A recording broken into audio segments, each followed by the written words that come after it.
Bago tayo mag-umpisa, baka pwede nyong i-like ang video na to. Malaking bagay ang like sa aming mga content creators. Maraming salamat po.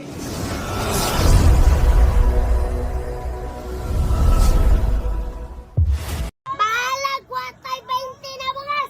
Ibalik lang si Tatay Digong. Si Inday Sara sa 2015. Ang tunay na nagmamahal sa atin.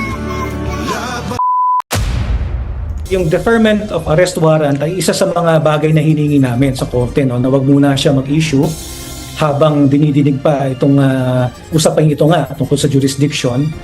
At masasabi ko lang, ang issuance of a warrant is an exercise of jurisdiction, meaning para makapag-issue ang korte ng isang warrant of arrest, kailangan meron siyang jurisdiction. Kasong kriminal ang kinakaharap ni Vice President Sara Duterte sa Quezon City Regional Trial Court. Naku po, ito na. Kasi mga ka-reaction, kung makikita po natin, talagang hirap na po itong masasabi natin. Hirap na hirap po ang mga prosecutor o prosecution o ang mga kalaban na pabagsakin si VP Sara. At pipilitin po nila itong grave threat. Ito, pakinggan po natin mga ka-reaction. Napakalupit po na ito mga ka-reaction.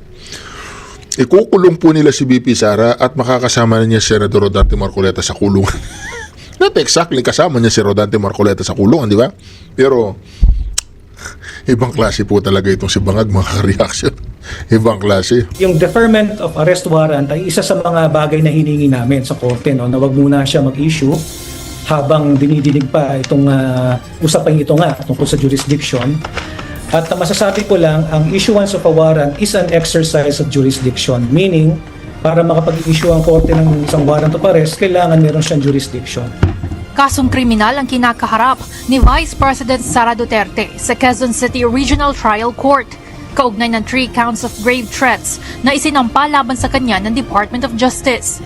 Kinokontra ito ngayon ng kampo ng bise sa pamamagitan ng motion to quash o hiling na mabaliwala o madismiss ang kaso. Nakapaloob rin dito ang hiling na ipagpaliban ang paglalabas ng arrest warrant laban sa pangalawang Pangulo. Ayon kay Attorney Paul Lawrence Lim, abogado ni VP Sara, walang jurisdiksyon ng korte sa kanyang kliyente dahil ito ay isang impeachable official. Yan din ang sentro ng kanilang inihaing manifestation sa husgado na humihiling na magsagawa muna ng oral arguments patungkol sa issue ng jurisdiction. Kung pwedeng kasuhan at sampahan ng kaso at ipa-aresto pa nga, no? Kunyari, ang isang vice-presidente habang nakaupo pa siya, maski na impeachable officer siya, yung ibang impeachable officers din, ganun din ba? Pwede rin pala silang makasuhan. So it's possible na it might open the floodgates, no, to lawsuits against impeachable officers. Ngunit para sa isa sa miyembro ng prosecution team ng umuusad na impeachment trial ng bise, Ano ibig niyang sabihin? Pwede siya may saksakin ngayon tapos wala akong accountability? Yung po nga pangalang Pangulo. Grabe! Pwedeng saksakin. Grabe ang kanyang ginagamit niyang analogy. Pwedeng saksakin. Wala, hindi pwedeng arrestuin. Grabe. Yun yung basic logic po ng question eh. At ng kanila pong posisyon dyan eh. Di ba? Na pagka, ibig sabihin, gagawa na lang ng kung anumang krimen. Grave threats man yan, alarm and scandal man yan, and worse, di ba? Pagpatay. Hindi po ba? At yan yung sasabihin mo. Sasabihin mo, everyone else, all impeachable officers, can be charged. No, my answer to that is, yes, they will be charged. Pagka meron ho silang aktual na ginawang krimen. Wala pa namang aktwal eh. Meron na bang aktwal? Baka ikaw may aktwal. Baka ikaw may aktwal na ginagawang krimen. Even during the course of their term. ayaw namang makipagpalitan ng argumento ng abogado ni VP Sara sa kongresista at nilinaw na kine-question lamang nila sa korte kung nasusunod ba ng tama ang mga nakatakdang batas at proseso, bagay na parte ng legal remedies na pupwedeng gamitin ng isang akusado. Samantala, may puna rin si House Prosecution Member Representative Terry Ridon matapos samahan ni VP Sara ang kanyang kapatid na si Davao City 1st District Representative Paulo Duterte sa Davao City Regional Trial Court para sa pagdinig sa kasong grave threats. Bagamat hindi obligadong dumalo ang pangalawang pangulo sa impeachment trial, naniniwala ang panig ng prosekusyon na dapat nitong harapin ng mukhaan ang paglilitis. Meron po nga selective attendance yung po nga pangalang pangulo, no? Of course, the proceedings of her brother matters, no? Kasi syempre kapatid niya ho yun. Pero I think the more important proceeding for her would be her own grave threats proceeding at the Senate impeachment court, no? But the way that she displayed her loyalty or her obligation to her sibling should also equate the obligation that she need to perform by facing the charges hurled against her. Yung obligasyon niya naman sa taong bayan, hindi ho natin nakita yon dahil hindi ho siya pupunta at hindi ho siya pumunta. Tuluyang kinasuhan si VP Sara ng DOJ dahil sa umano'y pagbabanta sa buhay ni Pangulong Ferdinand Marcos Jr., First Lady Liza Marcos at dating House Speaker Martin Romualdez. Ang tagal na niyan, di ba? 2024 pa yan. 2026 na tayo ngayon. Ngayon lang nila napag-aralan sa loob ng 2 taon na grave threat yung ginawa ni Sara Duterte. Hindi sila kumilos ng panahon yun. Biglang nahinog yan, no? Ang aligasyon ay isa rin sa ginagamit ngayong batayan ng prosekusyon sa impeachment trial para mapatalsik sa pwesto ang pangalawang pangulo. Evan Alvarez, UNTV News and Rescue. Diyos ang aming sandigan. Nagpapahalata po itong si Bongbong. Nagpapahalata po itong mga kalaban ni VP Sara. Nasa palagay ko mga kareaksyon, wala po silang pupuntahan, kundi sa bangin. Ito hinanap ko na para hindi ka na mahirapan. Sige, Kung sige. ano bang sinabi ni Kong Erice? Na nakapagpapanting ng tenga ni Auntie Claire. Oo. Oho. Ang sabi kasi daw pala ni Congressman Erice, ang sabi niya dito, naku po, si Pangulong Bongbong Marcos, hindi niya makakayang ipakulong yung kanyang pinsan. Yan, tama. Oo. Yan si Speaker, dating Speaker Martin Romualdez, Oh. sa flood control, Oh. hindi niya kaya yan. Oh. Optics lang yan. Nako. Oh. Ano nga ibig sabihin ng pa-optics? Parang pakitang Tao lang yan, oh. Pa-media press release na kaya, parang gano'n, oh. Oho. Ang sabi naman ni Jose Claire Castro, theories, not facts, and puro intriga. Ba? Yon. Intriga lang daw yan. Hindi naman hindi naman katotohanan. Puro So, theory. reaction niya yan kay Congressman Erice. Oh, at dito niya hinamon. Yan. Ang naghamon pala si Yusek eh. Yusek nga At naghamon. dito niya hinamon si Erice na kung gusto mo, mag face to face tayo. Ba? Ito na, gusto mo. Ito na, nakuha ko na yung boses. Meron na. Meron na. Oh. Sigurado yan ha. Dito na, sigurado na. Hindi AI yan ha.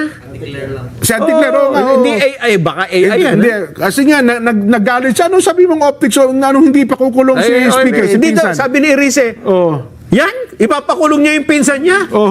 That's impossible. Sinabi mismo ng... Hindi niya kaya yan. Sinabi mismo ng Pangulo sa SONE. Optics lang yan, optics. Bagamat hindi niya pinangalanan, ang hinuha ng lahat, ang tinutukoy doon si dating Speaker Martin Romualdez. Oo nga, no? Diba? Hindi naman pala tinukoy yung pangalan. Bakit natin tinuturo? Sinabi lang niya, dating Speaker eh.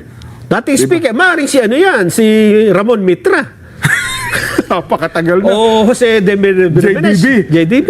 Hindi, Yan, ano sabi ni Auntie Claire? ito po ang reaction ngayon ni Auntie Claire. Ano kayang reaction ni Auntie Claire? Mga ka-reaction. Mga walang hiyamat. Hindi na sila, puro sila drama.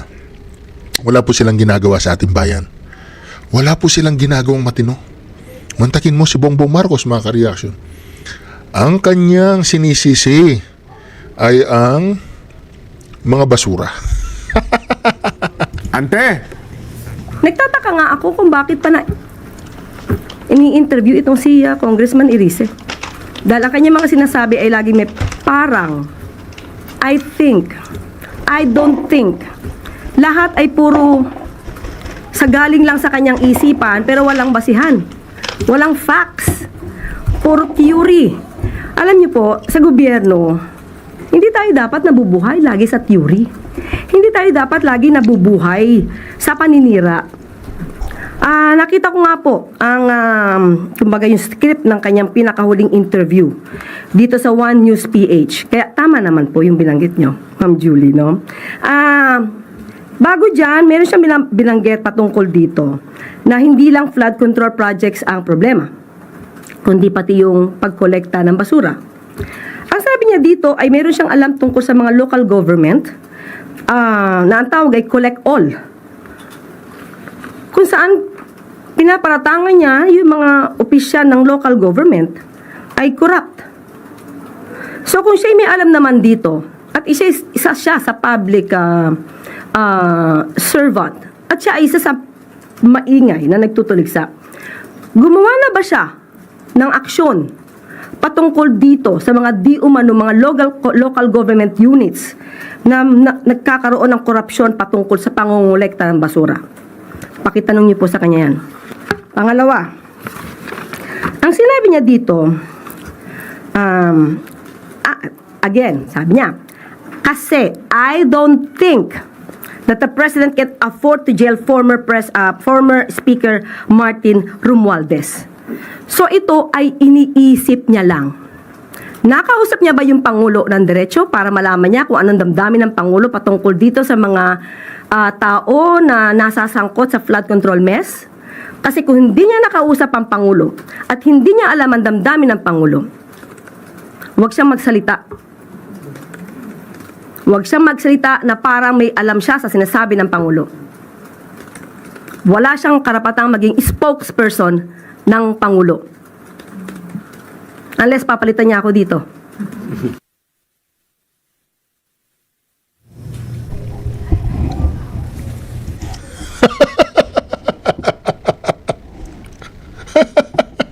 Wala sa ayos talaga na si Garga.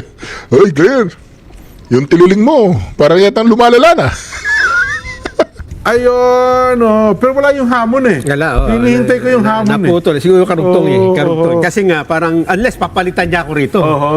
Siguro doon banda. Para malaman natin kung sino talagang... Hinahamon ko kasi magharapan kami. Parang gano'n ang sabi. Face to face tayo.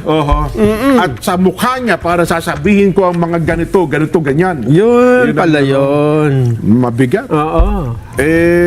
Ako naman po, si Kong Egay, ano yan eh. Matapang yan eh. Oo. Pumapatol niya kahit sa... Ay, nako. Anyway, tingnan natin kung ano magiging reaksyon ni Kong Egay dyan. Bahagya pong nagkatensyon pagkatapos ng pagdinig ng Sandigan Bayan 3rd Division kanina.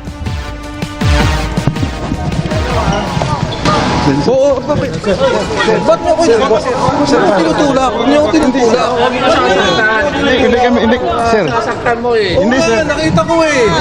Sir, bawal po. Bawal, sir. Ghost Platinum, yung Ghost Project, wala pa rin. Sinubukang lumapit ni dating Congressman Mike Defensor sa media pero pinigilan siya ng mga taga Bureau of Jail Management and Penology o BJMP. Mabilis ding humupa ang tensyon at dumiretso sa elevator ang dating congressman. Bago ang tagpong yan, galing si Defensor sa pagdinig ng Sandigan Bayan 3rd Division kung saan itinakda sa September 3 ang pagdinig sa bill petition o mosyong makapagpiyansa sila ni na Senador Rodante Marcoleta at dalawang iba pang akusado sa kasong plunder. Susundan ito ng pagdinig sa September 7. Nag-ugat ang mga kasong plunder laban sa kanila sa umunoy hindi dineklarang campaign donations noong 2025.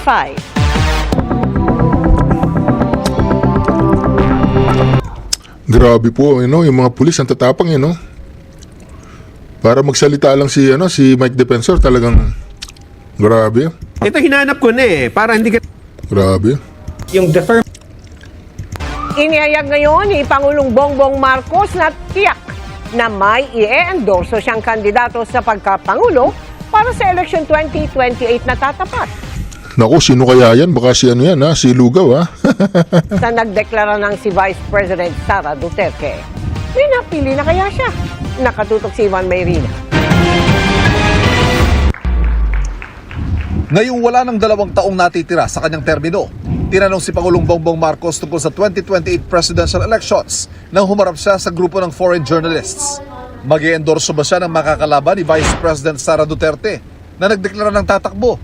I will certainly endorse a candidate in the 2028 elections. Who that is, I cannot tell you because even I don't know.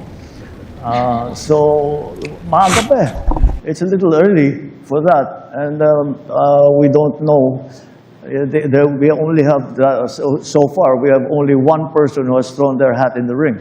Sa gitna ng mga naglilitawang survey, sinabi ng Pangulo na marami pang mangyayari sa politika. No. I don't really worry about surveys, quite frankly. It doesn't make any difference to me. I don't change my decision because of the survey. I take a decision because that's what I feel is the proper. Pero tiyak ng ang i-endorso niya ay dapat ituloy ang pagsugpo sa katiwalian. The candidate I will endorse will be somebody who I am confident will continue what we have begun in terms of the anti-corruption measures. Kaya hininga ng reaksyon ng foreign media ang Pangulo ng update laban sa dating speaker at pinsang si Martin Romualdez na binanggit niya sa kanyang latest State of the Nation address. We leave it to the Ombudsman, and now that you've asked me, I'll give him a call and see ask him how is it going. Nang tanongin naman tungkol sa planong pagtatayo ng Pax Silica AI Hub sa Tarlac, tiniyak ng Pangulo na hindi papayagan ng epekto sa kalikasan at pananamantala sa Pilipinas. What we are interested in is to benefit our people in terms of jobs, in terms of investment into the country. Wala, ang problema nga sa'yo, Bongbong, wala na nagtitiwalang tao sa'yo. Oo, hindi nga namin alam kung sinong kumokontrol sa'yo, Bongbong eh. Mag-resign ka na lang. Kung ayaw mo mag-resign, bumili ka ng lubid. 2, bigay mo yung isa sa pinsan mo, si Tamba. Tapos, itali nyo sa liig yung kambing, alagaan ninyo. Ganun lang. Country in terms of the advancement of our capabilities, in terms of technology, in terms of training, reskilling. Hindi rin daw paglayo sa China ang planong pagtatayo ng Pax Silica. Katunayan, bukas ang Pilipinas at umuusad daw ang usapan para sa joint exploration sa pagitan ng Pilipinas at China sa pinag-aagawang teritoryo. Kailangan lang linawin kung paano magiging sister ito. The Philippines needs additional supplies of oil and gas, and we need to explore the possibilities. Ayon sa Pangulo, kapayapaan at stability ang habol ng Pilipinas sa West Philippine Sea. Kaya naman nariyan ang kasunduan ng paglalabas ng abiso tuwing magsasagawa ng resupply sa BRP Sierra Madre. Hindi raw ito paghingi ng permiso. Inusisa rin ng Pangulo tungkol sa yaman ng mga Marcos. Naiinit niyang hindi nakaw na yaman. The reason we want. Grabe, hindi raw po nakaw na yaman yung pera nila. Kaya sila nanalo, siyempre wala na naghabol. Kaya sila nanalo kasi alam niyo naman. Grabe.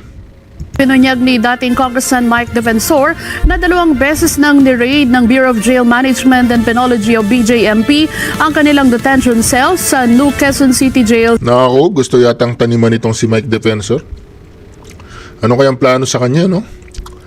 Nakakatakot kasi baka magaya siya kay Espinosa. Nakakulong na. Natsugi pa. Hindi natin alam mga kareaksyon. Yun lang kinatatakot natin, baka magaya siya kay Espinosa. Bakit mo i-raid yan? Anong kontrabando? Hindi naman yan drugista katulad ni Bangag. Pinunyag ni dating Congressman Mike Defensor na 2 beses nang ni-raid ng Bureau of Jail Management and Penology o BJMP ang kanilang detention cells sa New Quezon City Jail sa Payatas. Depensa ng BJMP, isang Greyhound operation ang kanilang ginawa para maiwasan ang posibleng pagpasok ng mga kontrabando. Si TJ Mendoza sa detalye. Dismayado si dating Congressman Mike Defensor na tila hindi ito payagan ng ilang BJMP personnel na magsalita sa media. Halos magkatensyon pa nga kanina sa Sandigan Bayan. Nangyari yan pagkatapos ng pre-trial sa kasong plunder at paglabag sa PD46 na kinahaharap nila kasama si Senator Rodante Marcoleta at mga negosyanteng sina Joseph Espiritu at Aristotle Viray dahil sumano'y undisclosed 75 million pesos campaign donations. Tinanong ng Net25 News ang Bureau of Jail and Penology o ang BJMP sa alegasyon ni Defensor ukol sa raid. Sagot ng BJMP, Greyhound operation lang ang ginawa nila o yung random na pag-check sa mga selda para iwas kontrabando. Sinusunod din daw ng BJMP ang mga protocol para sa media. Sa kanilang rules kasi, makakapagsalita lang ang isang persons deprived of liberty o yung PDL sa media kung may permiso sa korte o otorisasyon mula sa BJMP. Samantala sa September 3 na nakatakda sa Sandigan Bayan 3rd Division ang bail hearing nila Defensor Viray Espiritu at ni Senator Marcoleta. Ayon sa Anti-Graft Court, 8 testigo ang hihaharap ng prosekusyon laban sa mga akusado.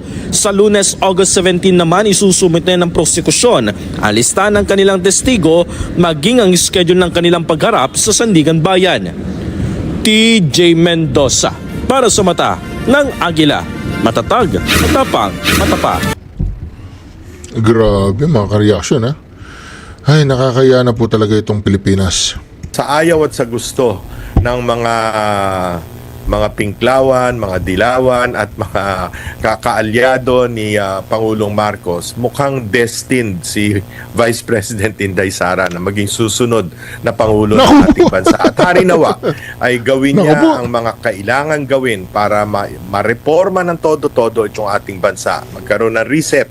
Wika nga, ayusin na talaga sapagkat napakabulok na ng sistemang umiiral sa politika ng ating bansa. Naka-15 araw na po sa impeachment trial. Sa tingin nyo po, nakaapekto na ng husto kay Vice President Sara Duterte itong mga nabubunyag sa impeachment court or lalo lang nadadagdagan yung kanyang political capital dahil hindi pa malinaw kung meron nga ba talaga siyang nagawang kamalian na impeachable offense?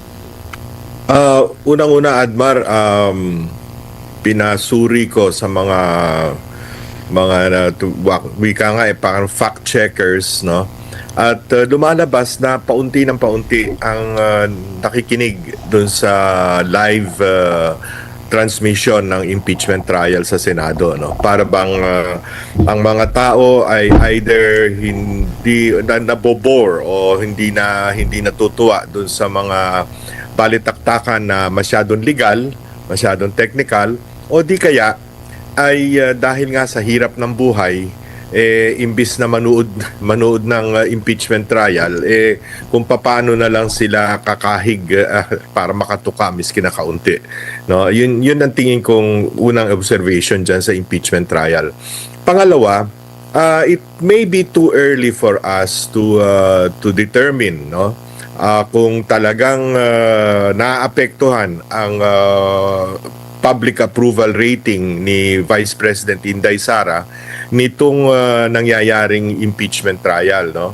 Kasi ngayon ay panahon pa para ang prosecution team ay maglahad ng kanilang ebidensya para sabihin siya ay may pagkakamaling nagawa at hindi pa talaga naglalahad ang depensa ng kanilang ang kanilang defense, no, para kay Vice President Inday Sara.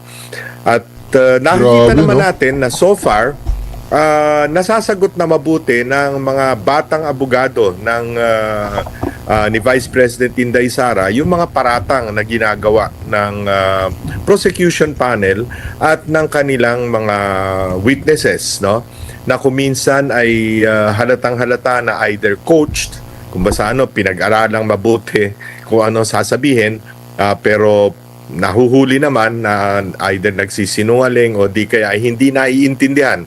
Wika nga ng mga senator judges kuminsan at pati ng presiding judge, no, na si Senator Chis Escudero, kuminsan yung competence o competency ang tawag nila ay kulang, no. So, ganun pa lang sa ngayon ang aking pananaw. Opo. Sa nakalipas na mga impeachment days, no?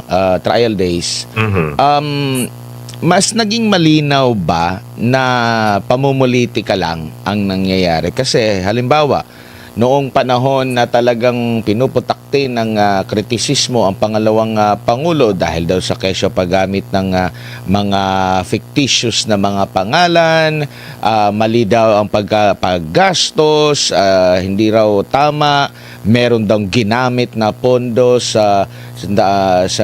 na pera ng taong bayan. Pero kung susumahin itong sa 15 araw, hindi naman pala bawal. Sabi nga ng taga-COA, silent ang Joint Memorandum Circular. Nabigla nga lahat, hindi naman ganun kalaki yung pinapalaki nila na si Mary Grace Piatos. Yung sinasabing nakatanggap pero parang nasa 70,000 na pesos lang ata ito. Meron namang mga ipinakita na katibayan na merong ginastos pero iba lang ang interpretasyon pala ng COA. Meron silang ibang hinahanap pero nakapagsumite ang opisina ng Pangalawang Pangulo at ang DepEd. Pero sa interpretasyon ng COA, nakukulangan lang sila. So makikita na ba na hina-hype lang noon at hanggang ngayon parang merong pilit. Pero pag hihimayin mo, hindi naman pala ganun ka-hype talaga, Ginong Lito. Tama ka dyan, Admar. Ano? In fact, pangatlong beses na ito, kung matatandaan natin, nagkaroon na ng mga napakahabang hearings sa Public Accountability Committee ng House of Representatives noong 2024 pagkatapos nung binaliwala ng Supreme Court yung unang attempt sa impeachment ng 2025 ay nag-umpisa naman ng Justice Committee ng House na yung pa rin kung ano yung mga paratang noon inulit na naman, kaya ngayon pangatlong paratang na, no, lumilitaw na talagang political persecution ito, no. Pangalawa, mismong si Senator Ping Lacson halimbawa, mismong siya ang nagsabi na wala naman pala mga security clearance itong mga examiner, wika nga, ng COA, no? Dito sa punto ng confidential and intelligence funds. So therefore, hindi nila naiintindihan yung talagang purpose ng confidential and intelligence funds, ang paggamit nito. So ang kanila parang parang paper paper funds sa ilang mga ahensya kasama na ang DepEd at ang Office of the Vice President. At pangatlo, Admar, para sa ordinaryong mamamayan, palagi kasi yung mga nagsusuri na mga sabihin na nating mga politically inclined, no? Yung mga nagsusuri, naghahanap yan ng kung ano-anong butas. Pero yung ordinaryong mamamayan na ngayon ay binabagabag nitong patuloy na lumulubog na ang halos 4 na milyong Pilipino sa baha, ang laging sumasariwa sa kanilang isipan, napakaliit naman pala nitong tinatanong, iniimbestigahan dito kay Vice President Inday Sara na hanggang sa ngayon ay hindi naman nila mabigyan ng linaw na tunay. Samantalang napakalinaw sa pananaw ng lahat ng tao ang trilyong piso, bilyon-bilyon, daang bilyong piso na winaldas dito sa mga flood control projects at iba't iba pang mga corruption scandals dito sa pamahalaan. So, para sa ordinaryong mamamayan tuloy, ang nangyayari, bakit ninyo pine-persecute itong aming Vice President samantalang kayo mismo mga prosecutors, yung mga congressmen na nandoon, sila mismo yung kanilang mga distrito ang siyang binabaha ngayon at sila mismo ang siyang di umano ay kasangkot dun sa paglilipat ng pondo ng bayan para sa mga anomalous projects kasabwat ang DPWH. So, ganun ang tingin ng taong bayan Opo. Parang dragging na ba masyado, Sir Lito? Kasi naririnig na natin mula noon tapos malalaman, yun lang pala. Parang mas may matinding problema pa tayo yung buksan na tungkol sa flood control project. Parang minumulto ang kasalukuyang gobyerno every now and then 2024 ata kung dito ako nagkakamali na pinagmalaki ng gobyerno natin may 5,500 hanggang sa finact-check ng kalikasan kaliwat ka ng baha 2025 narinig natin yung mahiya naman kayo at hanggang sa kasalukuyan patuloy pa rin nangyayari ito. So kumbaga natatabunan na itong mga issue na na-erase laban kay Pangalawang Pangulo lalo na ngayon na unti-unting nabubuksan yung ayun lang pala, Sir Lito. Precisely, Admar, no? Wika ko nga samantalang lumulubog sa baha ang napakaraming mga Pilipino, tayong lahat ay we're drowning in debt, no? Tayo'y paano ba tawag doon? Ano ba drowning sa Lubog or pagkalunod. Lubog na rin tayo sa utang, di ba? Dahil nga dito sa sobrang katiwalian na ito, lumalabas ngayon halimbawa ang sa darating na taon o itong taong ito, no? Hanggang sa darating na taon, ang ating palang uutangin ay nasa 3.2 trillion pesos na naman para lamang matabunan yung mga utang din dati. Yung utang din natin dati na umaabot na sa 19.5 trillion, ang interest pala dyan nasa 970 billion pesos na babayaran natin ngayong taong ito. Kulang na nga ang ating pondo. At pag nalalaman ng tao yung mga ganyan datos, lalo nagiinit at kumukulo ang dugo dahil sila naman ay hirap na makaagapay sa taas ng presyo ng pangunahing bilihin at binabaha pa yung kanilang mga bahay. Di ba pati nga mga simbahan pinasok na ng tubig, pinasok na ng baha. Ngayon lang nangyayari sa ating bansa itong ganitong kalawak na iskandalo ng korupsyon. Opo. So, kasi inasa natin na mahaba pa itong impeachment. Pero nakita nyo na ba yung parang may yanig na nangyayari dyan sa impeachment na makakabawas sa ganda points ng pangalawang Pangulo at makakadagdag sa pogi points ng kasalukuyang administrasyon, or hindi rin magkakaroon ng dagdag pogi points ang administrasyon dahil meron din siyang kinakaharap na problema na medyo mas malapit sa bituka ng mga kababayan natin.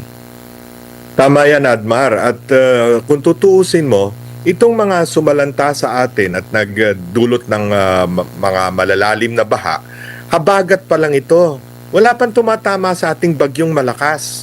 Pag tumama sa atin ang bagyong malakas, at yan ay laging nangyayari tuwing panahon ng El Nino. Kasi pag mainit ang surface ng Pacific Ocean, ng dagat, lalong lumalakas ang mga bagyo.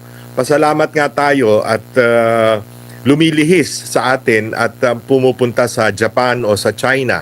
Pero pagka tayo'y tinamaan na ng talagang malalakas na bagyo, ay kawawang-kawawa ang ating taong bayan dahil hindi lamang baha ang aabutin nila, kundi lilipa rin ang kanilang mga bubong ng kanilang mga bahay at ang kanilang mga pananim ay masasalanta ng todo-todo. That will create a major economic crisis, no? Kanya kung paano, para bang ilang taon na tayong binabagabag ditong impeachment, 2 beses na pag-i-impeach kay Vice President Inday Sara para sa halaga na kung tutuusin mo ay katiting ng halaga ng winaldas, no, sa korupsyon, no, sa flood control at sa iba pa, pati sa PhilHealth, pati sa PDIC, lahat halos nasangay ng gobyerno no? Pero nakatuon ng pansin ng ating mga politiko dito lamang sa impeachment trial, samantalang talaga ang taong bayan hindi na malaman kung paano kakainin sa kinagabihan o sa susunod na araw, no? Kaya sa tingin ko, sa aking pananaw, no, sa malaot madali, lalo lamang na bababa ang approval rating ng kasalukuyang administrasyon at lalo namang gaganda o tataas ang public approval at lalong-lalo na yung tiwala, yung trust rating na mas importante sa ating pangalawang Pangulo. Opo. Ang pangalawang Pangulo, merong nabasura na reklamo sa DOJ lamang, inciting to sedition, pero may umusan na kaso na grave threat na nasa RTC na. Though merong motion na pinapabasura na itong kaso na ito. Nakikita niyo po ba ang pattern na naghahanap ng maraming kapamaraanan talaga para ma-destabilize ang pangalawang Pangulo, Sir Lito? Sa mga abogado siguro, ang tawag dito ay forum shopping. nandun na nga sa Senado, impeachment trial, pagkatapos maghahanap ka pa sa korte naman ng the same cases, no? Grave threats, yung unang-unang tinalakay sa impeachment trial, na nakita rin naman natin na may pinaghuhugutan yung bugso ng damdamin ni Vice President Inday Sara. Pero kaya halatang-halata na persecutory lamang ito no? Kaya lalo lamang turn off, lalo lamang nagagalit ang taong bayan sapagkat malinaw na lisya, maling-mali ang ginagawa laban kay Vice President Inday Sara sa paghangad lamang na mawala siya sa politika ng 2028. Takot na takot sila dahil hanggang sa ngayon patuloy na malakas ang survey ratings, no? Ang public approval, performance approval at trust rating ni Vice President Inday Sara. Opo. Nakikita nyo rin po ba sa 2028? Alam natin kung ang nai-imagine siguro ng ating mga kababayan pag ang Duterte ang nanalo sa 2028, yan yung kinatatakutan ng kasalukuyang administrasyon kasi isipin talaga nila mababalikan sila. Pag hindi naman si BP Sara Duterte ang manalo, safe na ba ang Marcos administration? Safe na ba si PBBM? Kasi ang nakita natin na medyo kaalyado niya ngayon, yan yung mga katunggali din niya dati na nagkaroon ng sila yung nagkaroon ng unity team. Yung unity team dati nawala na. Sinusuka. Opo. Yan yung mga sinusukat dati na ngayon kinakain na naman nilang muli, no? It's very funny, no? Kaya nga lagi kong sinasabi doon sa mga kaibigan kong dilawan na tandaan nyo nga kailan ba namatay at sino ba nagpapatay kay Ninoy Aquino, no? Anong karapatan meron? Anong pumasok sa isip ninyo at nakikipagkontsabahan ngayon kayo dito sa administrasyon ni BBM, no? Kaya nakikita yan ng taong bayan, malinaw sa kanila na para bang itong mga ito sa paghahangad lamang na makabalik sa kapangyarihan ay gagawin ng lahat, no? Kaya nga yung isinuka na kinakain na muli, no? Napaka sa ating mga Pilipino hindi lang katawa-tawa kundi napakasamang ugali ng ganyan, no? Mabanggit ko lang, Admar, recently halimbawa may nilabas na survey. Hindi ko na babanggitin kung anong kumpanya ito. Pero ang pinalalabas, pagka daw may tambalang Lenny at Raffy Tulfo, angat na ng kaunti. Actually, margin of error. Pero angat na ng kaunti kaysa sa tambalang VP Inday Sara at si Senator Amy Marcos. Ito'y katawa-tawa sapagkat ang napaka-importante sa paggawa ng survey, kaya halatang-halata mong itong survey na ito talagang sinadya lamang nung kung sino nagbayad sa survey company na ito. Bakit ka magkakaroon ng survey at this point na ang research design mo, ang questionnaire mo, ang tinatanong mo, meron na kagad tambalan, no? Dalawang pinagbabanggaan mong tambalan na maliban kay VP Inday Sara, siya lang naman ang nagsabing siya tatakbo sa 2028. Nagsabi ba si Amy Marcos, Senator Amy Marcos, na siya tatakbo bilang Vice President ni Inday Sara? Hindi. Si Lenny ba at saka si Tulfo, nagsabi na sila'y tatakbo. So halatang-halata mo na talagang sinadya na kasi alam nila na parang asiwa ang taong bayan kung ang magpapareha, ang magtatandem ay parehong babae. At wala naman sigurong at pangalawa, ang ipapareho mo pa kay VP Inday Sara ay isang Marcos. So talagang sinadya yung tanong, no, para makakuha ng mas malaking boto para dun sa tambalang Lenny Tulfo na pareho naman hindi naman nagsasabing sila'y tatakbo. So halatang-halata ang mga lahat na lamang ng propaganda tools ay ginagawa nila, pati yung paggawa ng mga survey na dubious ang research design para lamang pakita sa taong bayan na humihina si VP Inday Sara, which is very far from the truth. bakit hindi na lang i-solo-solo na lang kung Precisely. presidente? Di ba, yun lumabas na lang. naman sa Pulse Asia yung solo-solo. Lumabas din sa WR numero yung solo-solo. O hindi ba, ang laki ng pagsamahin mo man ang boto ni Lenny at saka ni Raffy Tulfo, lamang pa rin. Pagsamahin mo yung dalawa, lamang pa rin si VP Inday Sara. So, kaya halatang halata may mga survey firms na para sa akala nila mabobola nila ang tao na pwede yung kanilang methodology na yon, no? Yung research design na maling-mali. Opo. Ano po ang nakikita nyo naman po for next year, Sir Lito? Kanila na pong prenesyohan yung kanilang magiging budget, 7.2 trillion pesos ata, no? At laging ang naririnig natin ng a year before ang isang eleksyon, ay tinaguri ang election budget na, no? Halimbawa 2028 yung election, yung 2027 budget talaga tinaguri ang election na budget po, no? Tingin niyo po ba mas lalo pang bibigat yung mga akusasyon at may kakayanin pa ba nila talaga na merong ibabangga sakali man dito kay VP Sara Duterte, or masyado ng huli ang panahon dahil sa dami ng parang ang tingin niya parang eksperimento, ang dami na nilang mga pinalutang na pangalan pero hindi pa rin lumutang na mas mataas sa pangalawang pangulo po, Sir Lito. Unang-una, Admar, tama ka dun sa sinabi mo na itong 2027 budget ay election year budget. Kasi yung 2028 budget, kalahating taon na lang nun, ang sakop pa ng administrasyon ni Pangulong Marcos. Pangalawa, pagpasok ng campaign period, which is February 8 or February 9 sa 2028, no?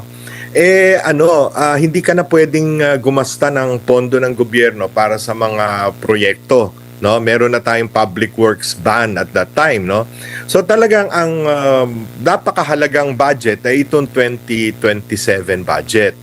But you're talking of 7.2 trillion, of which 978 or 976 billion pambayad lamang sa interes sa utang.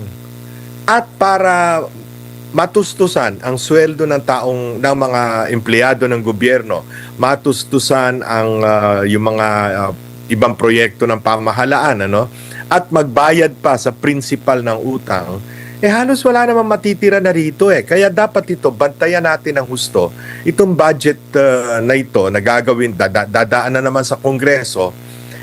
At habang ang Kongreso naman, lalo na ang Senado, ay nakatuon ng pansin, hati ang atensyon dito sa impeachment trial at sa kanilang pang-araw-araw na tungkulin bilang mga senador, baka mag-fast break na naman. Magkaroon na naman ng dadagdagan na naman yung unprogrammed allocations, gagawa na naman ng mga magic, no? Itong ating mga mambabatas para madagdagan ang kanilang pork barrel na maliban doon sa leadership funds na built-in na pala sa ating National Expenditure Program, siguradong magdadagdag pa yung mga yan ng kanilang insertions at kung ano-anong mga errata para lumaki ang pondo na makakakuha sila ng komisyon o kickback, no, para panggastos sa susunod na halalan, Kaya dapat itong bantayan natin ng lalo na ang media, bantayan talaga ng husto itong budget na ito na baka i-fast break na naman nila kagaya ng ginawa nila noong 2023, 2024 at 2025, na dahil doon tayong lahat ngayon ay baon na baon sa utang. Ama naming Diyos na makapangyarihan sa lahat, salamat po sa iyong pagmamahal na hindi nagmamaliw.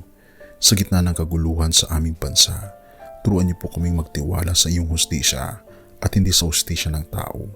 Linisin niyo po ang aming mga puso at ituro niyo po ang tamang daan ng katotohanan at pag-ibig. Tulungan niyo po kaming maging ilaw sa gitna ng dilim at ipakita sa mundo na may pag-asa pa sa pangalan ng aming Panginoon Hesus. Salamat po sa pag-ibig po ninyo at salamat sa pagdinig ng aming mga panalangin at iligtas niyo po kami. Sa pangalawa po niyong pagparito at patawarin po kami sa lahat ng aming mga pagkukulang at pagkakasala, sapagkat ito po ang aming samot hiling sa matamis na pangalan ng aming Panginoong Hesus. Amen. Sa lumang silid, mag-isa kang tahimik. Walang kamera, palakpak ay wala na. Ngunit sa bawat pader ng bayang iniwan mo, may pangalan mong di na mabubura.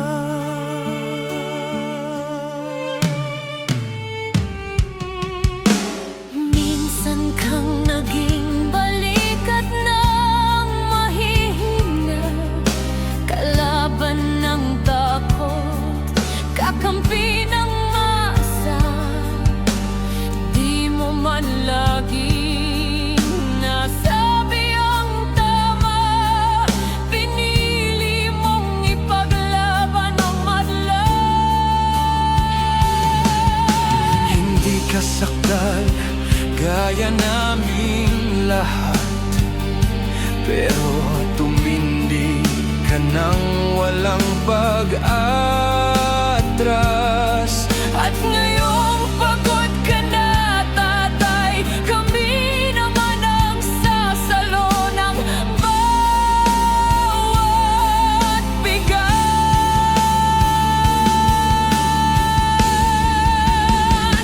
Hanggang sa dulo, ikaw ay mahal. Kahit papagod na ang iyong katawan, tatay, salamat sa iyong paglaban. Ngayon, kami naman hanggang sa dulo. Di ka namin iiwan. Ang kwento mo'y dala ng bayan.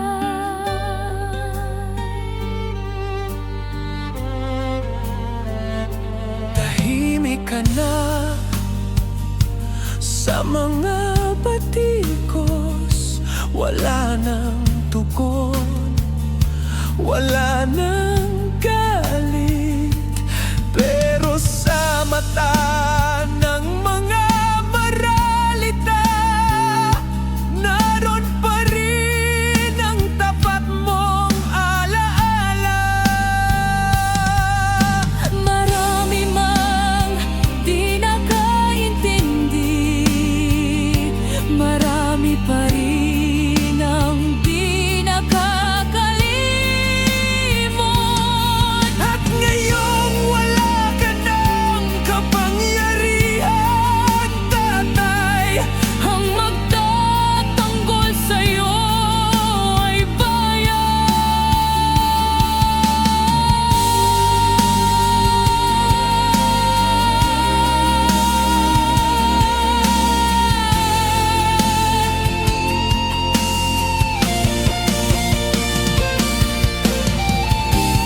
hindi ka nag-iisa.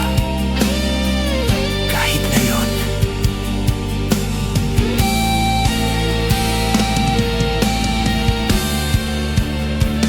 hanggang sa dulo, tangan ka pa rin sa puso ng batang minsan mong pinakain. Hanggang sa dulo, di ka nag-iisa. Ang dasal ng bayan ay sa'yo pa rin. Tatay, kami naman ang lalaban sa ngalan mo, sa alaala mo. Hanggang sa dulo, Dalangin ka ng puso ng masa.